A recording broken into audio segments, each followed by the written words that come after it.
Strikes it on, it's deflected in.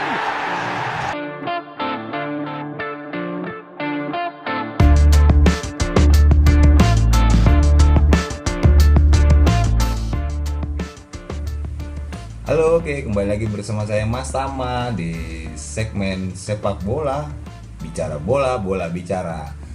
Sobat Sport, pada segmen kali ini gua akan ngebahas atau nge-review ya pertandingan-pertandingan di pekan keempat Premier League kemarin nih. Tapi sebelum gua ngebahas review tersebut, jangan lupa like, comment, share, and subscribe di channel kami di channel DJ Flash Sport. Nah, ada banyak kejutan pada pekan keempat Premier League kemarin nih, dimana salah satunya kejutannya itu ada yang gila lah, pokoknya kejutan gila, kejutan gokil, dan kejutan yang orang nggak habis pikir lah pokoknya gitu. Jadi di pertandingan pertama kemarin itu mempertemukan Chelsea dengan Crystal Palace. Chelsea sejauh ini dari 3 pertandingan sebelumnya itu bermain ya sebenarnya masih biasa-biasa aja ya. Tapi pada pertemuan kemarin berhadapan dengan Crystal Palace di Stamford Bridge, Chelsea bisa menang cukup telak nih, bahkan sangat telak ya, dengan 4 gol tanpa balas. Dengan kehadirannya Ben Chilwell di sektor lini belakang, menurut gua sih baru kali ini dia juga main pasca cedera kemarin ya. Begitu dia main, lini serang dari sektor kiri Chelsea ini lebih hidup lagi nih, yang sebelumnya dihuni oleh Marcos Alonso dan kini oleh pemain barunya itu Ben Chilwell. Walaupun dari sektor penyerangnya masih kurang greget gitu, kurang tajam. Justru malah kemarin golnya itu hadir dari lini belakang ya, dari Ben Chilwell sama dari Kurt Zouma. Kemudian dari 2 penalti dari Jorginho, walaupun hasil penalti tersebut kreator dari para penyerangnya yaitu Abraham dengan Kai Havertz. Ya sejauh ini sih Chelsea ya bisa diperhitungkan lah untuk pekan-pekan berikutnya menghadapi tim-tim lainnya. Oke, masuk ke pertandingan keduanya, ada Everton melawan Brighton Hove Albion. Nah ini Everton ya, kali ini dia itu lajunya lagi-lagi impresifnya nih. Dari 4 game pertama, 4 game awal ya, maksudnya 4 game awal sampai kemarin lawan Brighton, ini menangnya skornya lumayan ya. Jadi skornya tuh lumayan ya. Kecuali pertandingan pertama aja waktu lawan Spurs dia menang setipis 1-0. Tapi itu artinya ini merupakan start terbaiknya Everton ya sejak dipegang Ancelotti.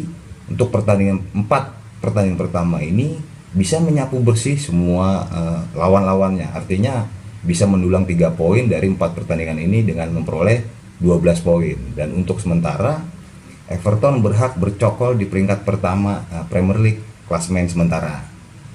Dengan hadirnya James Rodriguez membuat lini serangnya lebih berwarna nih. Jadi antara James Rodriguez, kemudian Richarlison sama Gylfi Sigurdsson, sama satu lagi Dominic Calvert-Lewin. Calvert-Lewin lagi gacor-gacornya nih. Udah 4 pertandingan di Premier League dia bisa mengemas 6 gol ya gitu.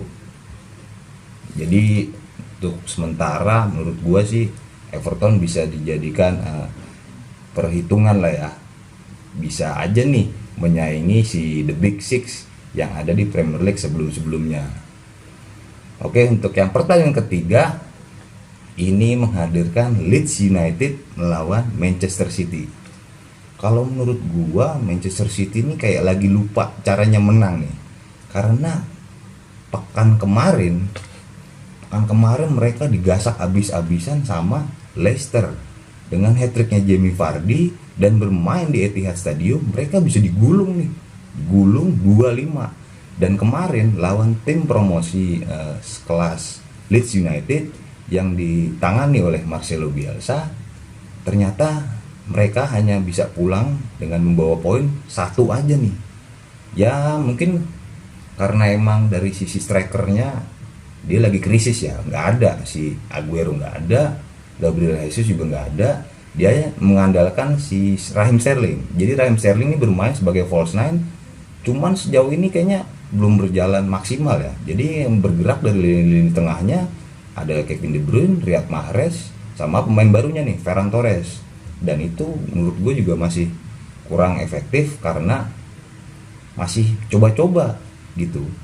Dan untuk sektor belakangnya nih, Pep Guardiola udah ngabisin 2 triliun lebih untuk beli pemain sektor belakang ya, tapi hasilnya masih biasa-biasa aja gitu. Kemarin juga Ruben Dias juga udah main, tapi rupanya walaupun sempat unggul dari Raheem Sterling, dan ujung-ujungnya kecolongan juga oleh gol Rodrigo di babak kedua dan memaksa hasil imbang 1-1. Terus untuk pertandingan yang keempat, di sini ada Newcastle dengan Burnley, dan Newcastle pun juga bermain cukup atraktif melewat Callum Wilson ya, sama Allen Saint-Maximin. Ini bermain cukup ini juga ya, solorannya Maximin ini yang ngeri-ngeri sedap nih. Jadi lari dari sektor tengah itu dikepang-keping, langsung disuting dan hasilnya pun gol. Dan The Magpies Newcastle ini bisa menang dengan skor cukup meyakinkan atas Burnley 3-1 ya. Dan kemudian masih di pekan keempat, pertandingan kelima, ini dia nih, Leicester City melawan West Ham. Leicester yang kemarin itu sempat ngegulung atau ngegasak si Manchester City 2-5, kali ini bermain di kandang ya.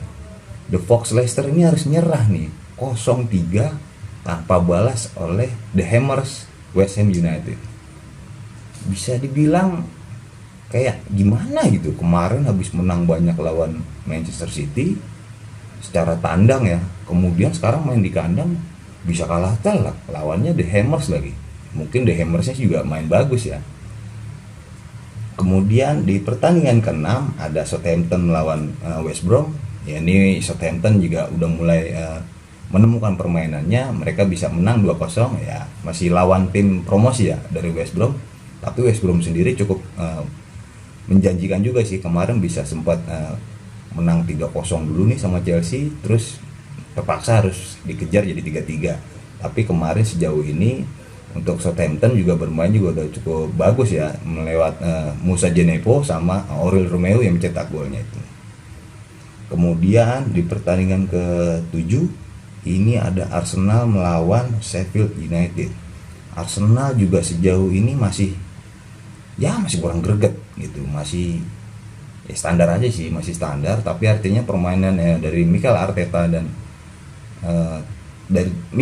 serta timnya dikomandoi oleh Pierre-Emerick Aubameyang, mainnya sih juga udah mulai bagus ya. Di samping pemain barunya itu ada, kemarin dia pasang striker Edouard Nketiah, Alexander Lacazette masih dicadangkan, dan hasilnya umpan-umpan terukurnya dari Hector Bellerin bisa diselesaikan oleh Bukayo Saka dan Nicolas Pepe.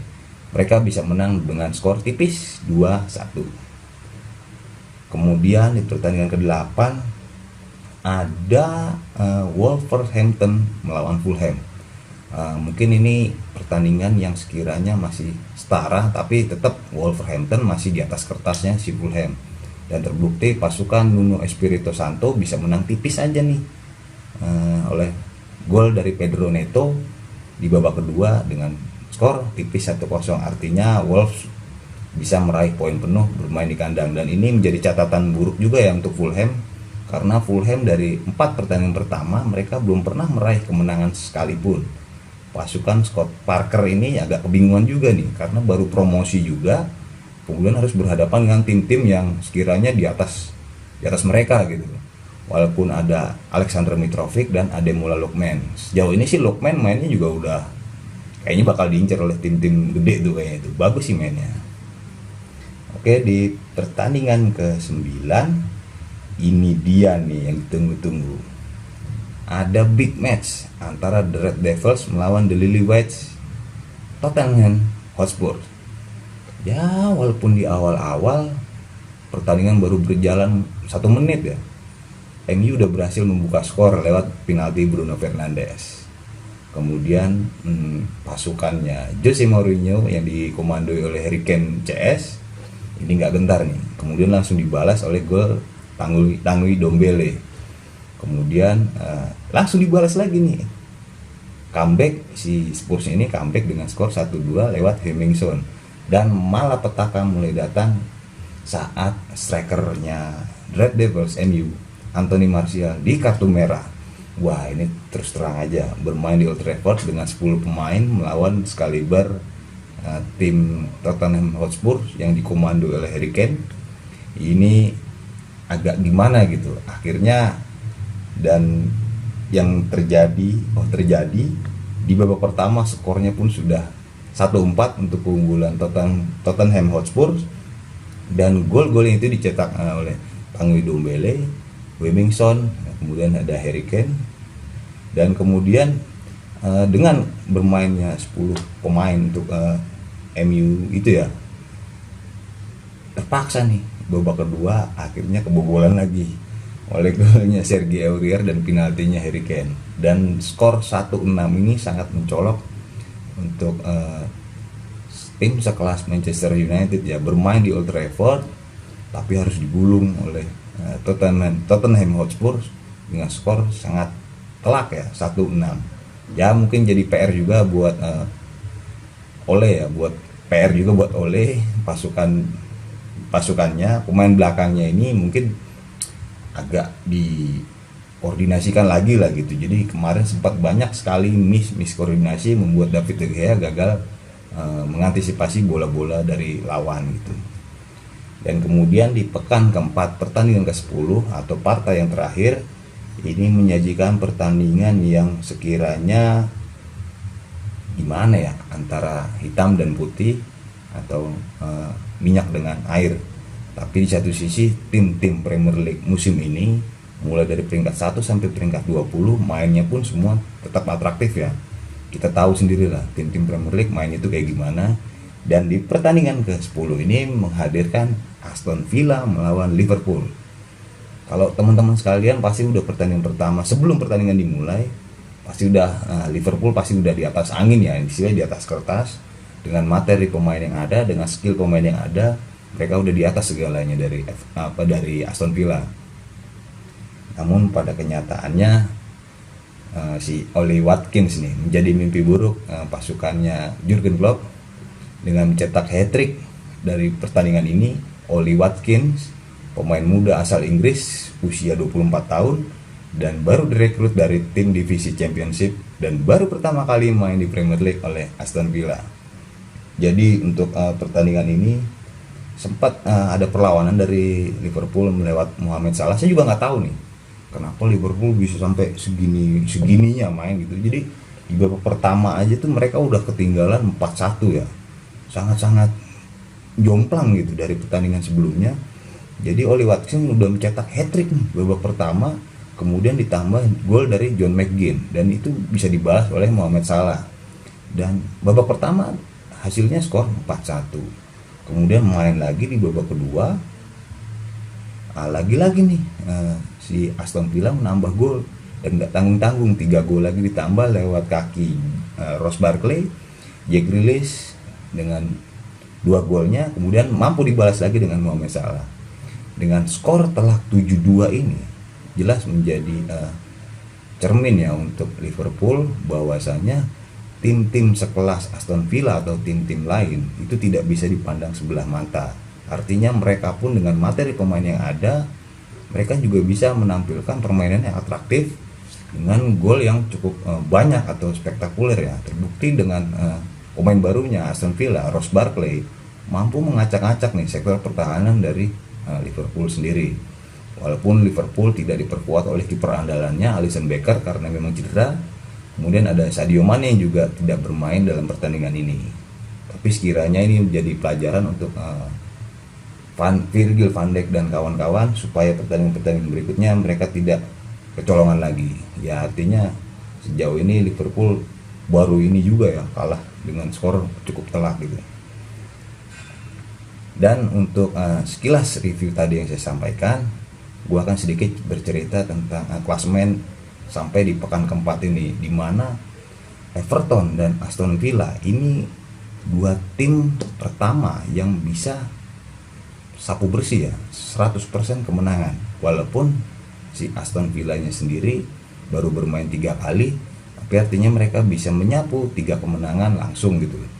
Kemudian Everton dengan 4 kemenangan dengan poin 12, mereka berhak untuk peringkat pertama sementara di Premier League musim 2020-2021 pada pekan keempat ini. Dan kalau kita lihat untuk Arsenal, Liverpool dan Tottenham serta Chelsea, mereka berurutan berada di peringkat 4, 5, 6, dan 7. Untuk Arsenal dan Liverpool ini mengoleksi poin 9 ya dari hasil 3 kali menang dan sekali kalah. Kemudian untuk Tottenham ada di peringkat ke-6 dengan raihan poin 7 dengan kemenangan 2 kali, seri 2 kali dan kalah sekali. Dan untuk Chelsea-nya sendiri itu ada di peringkat ke-7 dengan kemenangan 2 kali, seri sekali dan kalah sekali. Dan yang sangat dinanti atau sangat luar dugaan, ini Manchester City dan Manchester United. Manchester City di 4 pertandingan awal ini, walaupun dia baru melakoni 3 laga ya, mereka ada di posisi 14. Ini sangat gimana ya pokoknya. Tim sekaliber Josep Guardiola ini di pertandingan awal nih masih merangsak dari papan bawah ini, peringkat ke-14 dengan poin 4. Jadi kemarin itu dia menang sekali, seri sekali dan kalah sekali. Dan untuk yang peringkat ke-16-nya ini ada Manchester United. Kemarin di pertandingan sebelumnya melawan Brighton, mereka sempat diunggulkan ya, menang 3-2 tipis itu dengan VAR di menit-menit 96 ya, menit akhir. Dan kemarin lawan Spurs mereka digulung habis-habisan 1-6 ya di kandang sendiri, dan sekarang mereka baru mengoleksi 3 poin saja dengan 1 kemenangan dan 2 kekalahan.